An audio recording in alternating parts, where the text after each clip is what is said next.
Good afternoon everyone. Welcome to class B detailing session में ये आपका स्वागत करते हैं। और इस पॉइंट पे हम डिस्कस करने जा रहे हैं selective question for the B Ed paper 1, वो भी कोर्स 1 101 एंड मैक्सिमम मार्क्स है 100। एक्सटर्नल मतलब थ्योरी पेपर्स आपको अटेंड करने हैं 80 मार्क्स के। यूनिट वाइज क्वेश्चंस नहीं आ रहे, मतलब यूनिट वाइज क्वेश्चंस ही हैं, बट एवरी यूनिट से ही सिलेक्ट करना है, ऐसा नहीं है। यूनिट वाइज क्वेश्चंस क्या हो रहा है आपको समझाने में मुझे थोड़ा सा प्रॉब्लम होगा, बट मैं समझा रही हूँ, अच्छे से समझ लो। यूनिट वाइज क्वेश्चन का मतलब होता है कि हर एक यूनिट से 2 लॉन्ग क्वेश्चन कंपलसरी आएंगे, और में रहेगा ए और बी और 1 और 2 ऐसा मेंशन होगा। क्वेश्चन नंबर 1 इज़ कंपलसरी, मतलब सारे अटेंड करने हैं। क्वेश्चन नंबर 2 से लेकर अप टू 9 तक जितने भी क्वेश्चंस हैं वो सारे यूनिट वाइज होंगे, और यूनिट 1 में जैसे 2 लॉन्ग क्वेश्चंस आए और में, यूनिट 2 में भी वैसे 2 लॉन्ग क्वेश्चन आए और में, यूनिट 3 के लिए भी 2 लॉन्ग क्वेश्चन आए और में, या यूनिट 4 में 2 लॉन्ग क्वेश्चन है और में, और में सब कुछ मेंशन होगा। हर एक यूनिट से एक क्वेश्चन अटेंड करना है। प्रीवियसली क्या हो रहा था, ड्यू टू लॉकडाउन सेशंस की वजह से, जो पैंडेमिक सिचुएशंस हैं उसकी वजह से था, एनी 5 चूज़ कर सकते हैं 1 to 9 के अंदर। क्वेश्चन नंबर 1 इज़ कंपलसरी था और एनी 5 चूज़ कर सकते हैं, बट आपके हैं यूनिट वाइज। यूनिट वाइज का मतलब हर एक यूनिट से आपको एक एक अटेंड करना है, कंपलसरी है, बाउंड है। अब बोलोगे मैम लॉन्ग क्वेश्चन में कितना लिखना है? लॉन्ग क्वेश्चन, एक लॉन्ग क्वेश्चन को ऑलमोस्ट 7.5 पेज लिखना है, ठीक है। ऐसा तो नहीं होता ना कि हर एक क्वेश्चन हम लोग 7 पेजेस से लिखे या 8 पेजेस से लिखे, हमें इतना याद है। सो ऑब्वियस है, रिमेंबर रखो कि 7.5 पेज हमें पकड़ना है हर एक क्वेश्चन के लिए। तो 7.5 पेज भी अगर पकड़ते तो 30 पेजेस ऑलमोस्ट हो जाएंगे, किसके लिए? आपके लॉन्ग क्वेश्चन के लिए 28 to 30 पेजेस हो जाएंगे। अगर 7 पकड़ते हो 28 पेज, एंड अगर 7.5 पकड़ते हो तो 30 पेज हो गए। आफ्टर दैट 10 पेजेस बचे। उस 10 पेजेस में आपको शॉर्ट क्वेश्चन लिखना है, 4 शॉर्ट क्वेश्चन है। सो इससे सोच लो कि 2.5 पे चलना है, ठीक है। तो आपको शॉर्ट क्वेश्चन अटेंड करना है। शॉर्ट क्वेश्चन कंपलसरी होता है, और यूनिट वाइज में मैंने पहले भी बोला कि यूनिट वाइज मतलब हर एक यूनिट से एक एक क्वेश्चन अटेंड करना है। अभी क्या होता है कि हमेशा याद रखो, अगर एक लॉन्ग क्वेश्चन के और में 2 शॉर्ट नोट्स आ रहा है तो मार्क फेचिंग लॉन्ग क्वेश्चन 1 होता है, बिकॉज उसमें कम लिखने पड़ते हैं। अगर शॉर्ट नोट अटेंड कर रहे हो तो उसमें ज़्यादा लिखने पड़ सकते हैं, तो इसलिए हमें रिमेंबर करना चाहिए कि लॉन्ग क्वेश्चन ही ज़्यादा अटेंड करें। एंड सीक्वेंस में अटेंड करना, एक्सपर्ट जो चेक करेंगे उनको थोड़ा सा ईजी होगा चेक करने के लिए, एंड उनको मार्क्स देने के लिए भी अच्छा लगेगा। सो ये पॉइंट है, ज़्यादा हमें गैप नहीं रखना है कोई भी क्वेश्चंस के with in. And mark fetching के लिए मैं बोल दूँ, डायग्रामेटिक प्रेजेंटेशन अच्छा होता है, क्योंकि 3 घंटे में 40 पेजेस लिखना थोड़ा मुश्किल पड़ जाता है, इसलिए डायग्रामेटिक प्रेजेंटेशन इंपॉर्टेंट है। इसे छोड़ के आप ब्लैक पेन का यूज़ करना हेडिंग्स एंड क्वेश्चंस लिखने के लिए। यूनिट 1 का अगर नंबर 2 क्वेश्चन चूज़ कर रहे हो तो यूनिट 1 लिखोगे अंडरलाइन, यूनिट 1 से आपने या 2 से आपने जो क्वेश्चन चूज़ किया वो क्वेश्चन को मेंशन करेंगे, देन आंसर एक साइड में लिखेंगे, देन आपका आंसर जस्ट स्टार्ट होता है। याद करने का चीज़ है कि आपका जो स्टार्टिंग पोर्शन है, मतलब इंट्रोडक्शन एंड कंक्लूजन पैराग्राफ में लिख सकते हो, बाकी सारे portions point wise diagrammatic explanation based होना चाहिए, एरो मार्क्स बेस्ड भी लिख सकते हो। तो ऐसे आपके पोर्शंस हैं। अब पॉइंट आता है कि मैम सिलेक्टिव्स क्या है। अगर ठीक से देखे हो तो अभी मैं आपको ये बुक दिखाती हूँ, that is your growth childhood and growing up, growth and development के रिलेटेड आपके पोर्शन से। एंड ये आपका कुरुक्षेत्र यूनिवर्सिटी के लिए है, बीएड फर्स्ट ईयर, ठीक है। इसमें आपके न्यू सिलेबस के अकॉर्डिंग क्वेश्चंस मेंशन है, स्पेशली फॉर द यूनिट 3, ठीक है। तो मैं आपको कुछ सिलेक्टिव दे रही हूँ, वैसे ही आप प्रिपेयर करें तो ऑलमोस्ट 95% 96% आपको अटेंड करने को एग्जाम में मिल जाएगा। एक आध क्वेश्चंस का हम नहीं बता पाएंगे, बट मेरे अकॉर्डिंग जितना मैंने दिया है 96% क्वेश्चंस आ जाएंगे, चीज़ है। ऑलमोस्ट 10 लॉन्ग क्वेश्चंस आपको मिलेंगे और बाकी सारे शॉर्ट में प्रिपेयर कर लेना हो जाएगा। अब क्या होता है कि यूनिट 3 में आपके कुछ नए टॉपिक्स मेंशन है, जैसे कि आपका पहला टॉपिक है, ठीक है, पहले टॉपिक में मेंशन है इंटेलिजेंस, सेकंड टॉपिक में मेंशन है जैसे क्रिएटिविटी, थर्ड टॉपिक में मेंटल प्रोसेस, फोर्थ टॉपिक में मेमोरी, एंड फिफ्थ टॉपिक है फॉरगेटिंग, ठीक है। इनमें से फर्स्ट हाफ का 2 लॉन्ग क्वेश्चन कर लो अच्छे से, इंटेलिजेंस एंड क्रिएटिविटी, क्योंकि लास्ट 6 ईयर्स से इस पोर्शन से कोई भी क्वेश्चन नहीं आए हैं। तो कोई भी क्वेश्चन नहीं आया है बट आने के चांसेस तो होंगे, क्योंकि सिलेबस कुरुक्षेत्र यूनिवर्सिटी ने सेट किया है, उस अकॉर्डिंग तो चांसेस हो ही सकते हैं।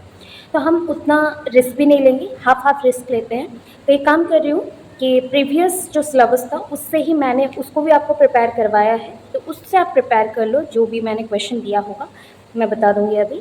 एंड उसके बाद इस यूनिट से इंटेलिजेंस एंड क्रिएटिविटी ये 2 क्वेश्चन कर लीजिए, कर लो, बेटर रहेगा। उसके बाद का क्वेश्चंस ना भी करो तो चलेगा कि 2 पोर्शन हमारे हाथ में रहेंगे, अगर कोई लॉन्ग क्वेश्चन आता है तो हम अटेंड कर सकें। 4 मार्क बाई चांस में कभी आता नहीं है, आएगा भी नहीं, मैं गारंटेड हूँ। फिर भी मैं बोल रही हूँ अगर आया तो कुछ तो हम लिख सकेंगे, इसलिए माइंड में रखना चाहिए। तो इसलिए अभी के सिलेबस से मैंने बस 2 क्वेश्चंस दिए हैं यूनिट 3 के, अदरवाइज सारे क्वेश्चंस वो भी किससे है, आपके प्रीवियस से होगा। अभी क्या हुआ है ना, प्रीवियस जो सिलेबस था उसका सारा पोर्शन है कि यूनिट 4 में अटेंड मतलब ऐड हो गया है। तो आप अगर अटेंड भी करोगे तो सोचोगे यूनिट 4 का क्वेश्चन क्यों यूनिट 3 में आ गया, ऐसा नहीं हुआ है। यूनिट 3 में वो सारे पोर्शन थे बट यूनिट 4 के साथ वो मर्ज हो चुके हैं। चलो, इतना ही पोर्शन आपको बताना था कि क्या है बुक में, क्यों चेंजेस आ रहे हैं और क्या हो सकता है। टेंशन नहीं लेना है, बस एवरी डे 1 क्वेश्चन अभी प्रिपेयर कर लीजिए। जो अभी सिलेक्टिव बताने जा रही हूँ उसको आप प्रिपेयर करिएगा बहुत अच्छे से। 96% चांसेस दे रही हूँ कि आप सारा अटेंड कर लोगे। एंड ऑब्वियस है, जैसे लिखने के लिए बोला गया है उसमें मैं मेंशन भी कर रही हूँ, प्लीज़ नोट डाउन कर लेना। बिकॉज पॉसिबल नहीं होता है कि हर एक बच्चे को मैं गाइड करूँ पर्सनली और पर्सनली नोट शेयर करूँ। तो प्लीज़ चेक कर लेना, अगर नोट्स नहीं मिल रहे तो हमारे टेलीग्राम चैनल जो बीएड डिटेलिंग है उसमें ज्वाइन कर लो। और रिक्वेस्ट है सारे बच्चों को कि सब्सक्राइब कर लेना चैनल को। थोड़े से प्रॉब्लम की वजह से आगे पीछे हम लोग हो रहे हैं, बट हो जाएगा, कोई प्रॉब्लम नहीं। कल और एक पेपर डिस्कस कर दूंगी वैसे ही। अभी के लिए सिलेक्टिव पोर्शन में चलते हैं और ज़्यादा नहीं, 5 मिनट्स आपका टाइम। सो ये देखो आपके लिए वेरी वेरी इंपॉर्टेंट क्वेश्चंस लेके रेडी हूँ मैं। Selected questions for the first paper Kurukshetra University first year. So ये क्वेश्चन ना एवरी ईयर लगभग रिपीट हो रहा है, 6 साल से रिपीट हो रहे हैं। तो ऐसे ही क्वेश्चन को प्रिपेयर करें, बहुत ही बेस्ट होगा आपके लिए। यूनिट 1 से 2 क्वेश्चंस लॉन्ग के अकॉर्डिंग प्रिपेयर करना। Discuss growth and development, describe the principle and factors affecting development. Principle वाला क्वेश्चन 4 साल आ चुके हैं, फैक्टर्स 1 ईयर आए हैं, बाकी मिक्स होके एक ही बार आया है। तो उस अकॉर्डिंग इस आंसर का बट आंसर सेम ही है। मैंने ये पहले भी आपको क्लास के ड्यूरिंग बताया था कि ऐसा कैसे लिखना है। तो इंट्रोडक्शन टू ग्रोथ उसमें लिखना है, मीनिंग लिखना है, डेफिनेशंस देने हैं ग्रोथ एंड डेवलपमेंट के, then characteristics of growth and development देना है, स्टेजेस प्रिंसिपल्स एक्सप्लेन करने, फैक्टर्स इफ आस्किंग देन लिखना है, अदरवाइज लास्ट में आपको कंक्लूजन दे देना है। ठीक है, अभी नोट करो, if any question will come from this part, कोई भी क्वेश्चन आता है related to growth and development, कोई भी क्वेश्चन आता है, you have to write the same answer. उसके लिए सेम ही आंसर लिखना है जितना पोर्शन मैंने मेंशन किया है। नेक्स्ट क्वेश्चन दे रही हूँ, second question, discuss the need and problems of adolescence in Indian context. Indian context बोल के आप घबरा रहे हो, क्या हो गया कि चेंजेस क्या हो गया है, क्यों नहीं पता चल रहा है, ऐसा लग रहा है। बट एक्चुअली पता तो, बस एडोलेसेंट के प्रॉब्लम्स लिखने हैं और नीड लिखने हैं। So introduction to adolescent period, meaning, definition, characteristics of adolescent and जितने भी एस्पेक्ट है जैसे कि फिजिकल, सोशल, इमोशनल, मोरल, ऐसे जितने भी एस्पेक्ट्स उसके हैं तो उसको आपको मेंशन करना है एडोलेसेंट पीरियड का, कंक्लूजन देना है। कभी कभी क्वेश्चन में ऐड करना पड़ता है रोल ऑफ ए टीचर। तो एक role of a teacher adolescent period मतलब टीनेजर को कैसे गाइड करेगा वो अपने वर्ड से आप लिखेंगे, एक टीचर का रोल मेंशन करिएगा और उसमें ऐड कर दीजिएगा, हो जाएगा।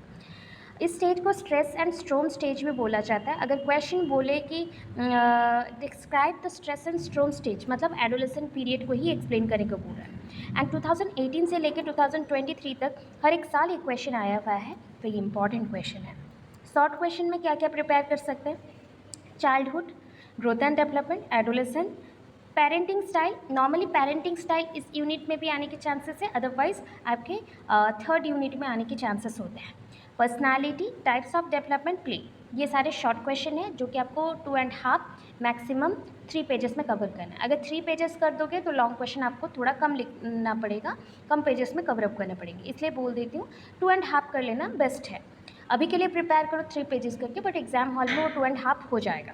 ठीक है, यूनिट 2 के लिए आ जाओ, लॉन्ग क्वेश्चन, कोलबर्ग एंड पियाजे, मतलब सोच लो पियाजे का क्वेश्चन 5 साल आया है, 1 साल सिर्फ कोलबर्ग एरिक्सन दोनों और में आया हुआ है। तो हम क्या करेंगे, पियाजे का कंसेप्ट एंड कोलवर्क का कंसेप्ट लॉन्ग क्वेश्चन में प्रिपेयर करेंगे। जैसे कोलवर्क में भी intro meaning definition stages, merit demerits conclusion, same intro meaning definition stages process, merit demerit conclusion, दोनों लॉन्ग क्वेश्चन को अच्छे से प्रिपेयर करें, इसी से ही आपको शॉर्ट भी मिल जाएगा।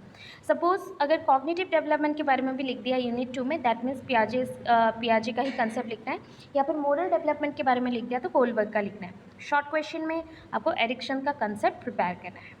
यूनिट 3 के लिए आपको क्वेश्चन दे रही हूँ, जो क्वेश्चन दे रही हूँ उसी को प्रिपेयर करें प्लीज़। सोशलाइजेशन, अभी कैसे क्वेश्चन आ रहे पता है, role of family and school for the development of a child, ऐसा क्वेश्चन आएगा। कहीं पर भी अगर फैमिली स्कूल ऐसा दिख गया आपको यूनिट 3 में, दैट मीन्स वो क्वेश्चन सोशलाइजेशन से ही है। तो वैसे क्वेश्चन में आपको intro meaning definition, types of agencies, उसके explanation, need importance and conclusion देना रहता है। इस यूनिट में पेरेंटिंग स्टाइल आने के चांसेस हैं, शॉर्ट क्वेश्चन नहीं, ये लॉन्ग क्वेश्चन में आने के चांसेस है। और एक क्वेश्चन है social and cultural changes for the development, मतलब डेवलपमेंट को कैसे सोसाइटी, मतलब social change and cultural change affect करता है। तो intro of development, meaning, definition, social development, cultural change, its impact, conclusion, इतना लिखते हैं।